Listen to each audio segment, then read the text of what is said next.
The last famine that took place in India under the British rule, and probably the most familiar among us Indians. During the early 19th century, India imported a lot of its rice from Burma, and the Bengal region had taken in a lot more, being in such close proximity. Prior to 1942, the British had bought massive amounts of rice but hoarded it.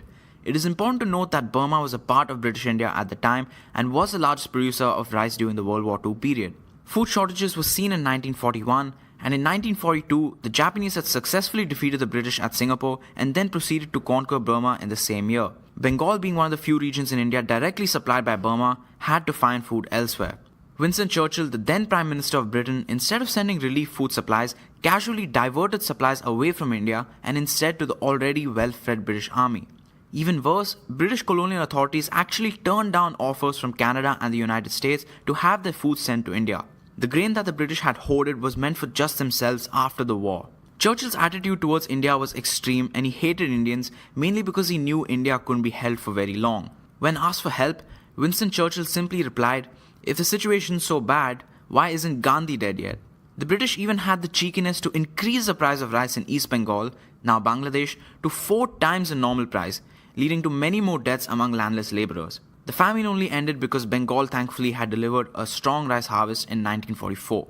These two famines together killed over 15 million people, which is more than the population of the Netherlands. When British Prime Minister David Cameron expressed regret for the Jallianwala Bagh massacre of 1919 in Amritsar, he omitted any reference to Britain's role in far greater tragedy of colonial India, the Bengal famines.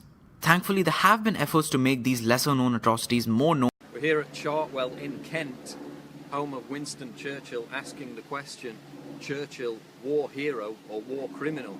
Of course, Churchill is renowned for leading Britain to defeat the Nazi war machine, but also there's been a lot of debate over the past decade about whether Churchill ordered the deliberate firebombing of German cities after the war was already won, indiscriminately killing several thousand innocent men, women and children. Of course, you've got Churchill's quotes where he said that killing women and children was necessary in warfare. You've also got him saying that firebombing cities was now in fashion back in the 40s, like a short dress or a long dress. You've also got his involvement in the genocide in India. Of course, Churchill opposed Gandhi. So in Britain over the past decade, there's been a massive debate over whether Churchill was a war hero or actually a war criminal. We know history is written by the winners, so if you go and visit Chartwell, his residence, there's no mention whatsoever of any of that dark history involving Winston Churchill. Of course, like the Queen in Britain, he's adored, he's revered as a great war leader, a great patriot, the very symbol itself of Great Britain. So discussion of these alleged war crimes that Churchill oversaw, not only during his tenure as the Prime Minister of Britain, but in the decades before that, notably in India and of course in Palestine.